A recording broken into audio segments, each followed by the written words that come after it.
ቄሮቲዩብ ቻናላችን ይህን አጭር ዶክመንተሪ ቪዲዮ ከዚህ በፊት ይዘነው የቀረብነው ዶክመንተሪ ቪዲዮ the untold story of the kush or oromo history ስለ ኦሮሞማ to some extent brief ሊያደርግላችሁ የሚችል ስለሆነ በድጋሚ ይዘንላችሁ ቀርበናል ከሰሞኑ ካለው ግድግዳ ጋር በተያያዘ ማለት ነው። ቄሮቲዩብ ቻናል genye ሰብስክራይብ ወጪውላን ከሱመስ ቪዲዮ gabaabduutan yoo jaalatan like share gochuudhaan waliin ta'a. Dokumentarii tana waa'ee Oromummaa irratti seenaa the untold story of the kush generation kanaan dura gadhiisnee turre ammas isiniif dhiyeessina waliin ta'a. Channel keenyas subscribe godhaa galatoomuu Qirootiyuub.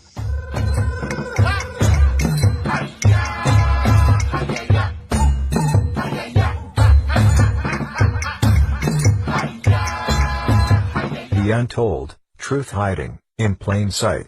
From the kingdom of Kush to the today Ethiopia.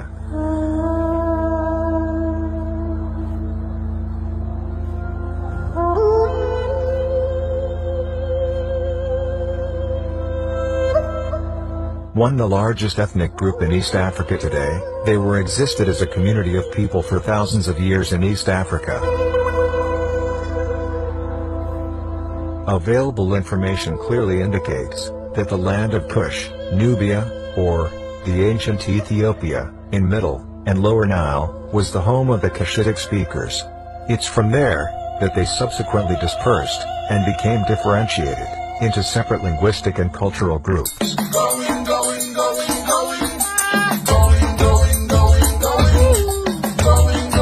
According to Marjorie Perrin, 1948 British historian and writer on African affairs, the emigrant Semites landed in a continent of which the northeast appears to have been inhabited by the eastern groups of Hamites, often called Kushites.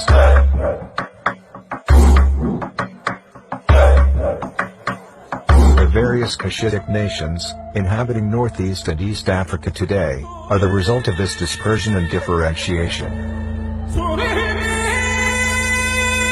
The Oromo form one of the main groups with all tradition and culture of Kushites, starting from Nubia, spreading southwards, and then east and west, occupying large part of the Horn of Africa today. Their strong physical features, unique culture, language, and other evidences unequivocally point to the fact that they are indigenous to this part of Africa.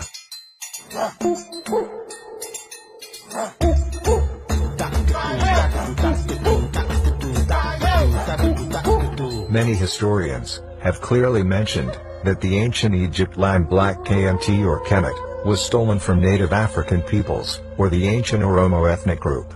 The untold truth, hiding in plain sight, is that the land Egypt today was taken by brutal force and subterfuge by European and pale Arabs of that time. So Egypt has a very long and an interesting history, but the Oromo's land really is Egypt. Egypt is the Oromo's land. Egypt was taken from ancient Oromos. Even the linguistic evidence, because I was surprised too in doing some linguistic study. In fact, now I even want to learn Oromifa. That's why I want to learn Oromifa to get it right, how they say it. I like to learn that because it's a etymological linguistic search. There are several groups of people in East Africa very closely related to the Oromo today. For instance, the Afar and Somalis are very similar to Oromo in their appearance and culture. The fact that the Somali, Afar and Oromo languages share between 30% and 40% of their vocabulary could be an indication that these groups of people became differentiated very recently. Other Cushitic-speaking groups living in the same neighborhood, who are closely related to the Oromo, are Kanso, Sidama, Kambata, Duressa, Ago, Seho, Baja and many other groups. The Abyssinian history, about the arrival of the Oromo people, in the 16th century in East Africa from outside, is a fabrication and denial of historical facts. It is a myth created by Abyssinian court historians and monks, sustained by their European supporters, and which the Ethiopian rulers used to lay claim on Oromo territory, and justify their colonization over the Oromo people.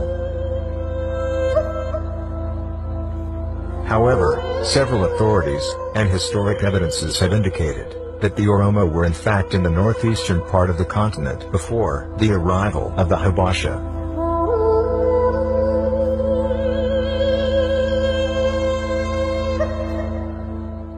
This short documentary is brought to you by Isaac Mo, from Bultoon Media.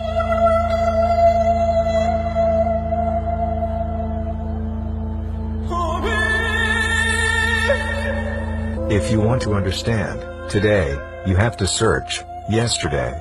We are not makers of history. We are made by history.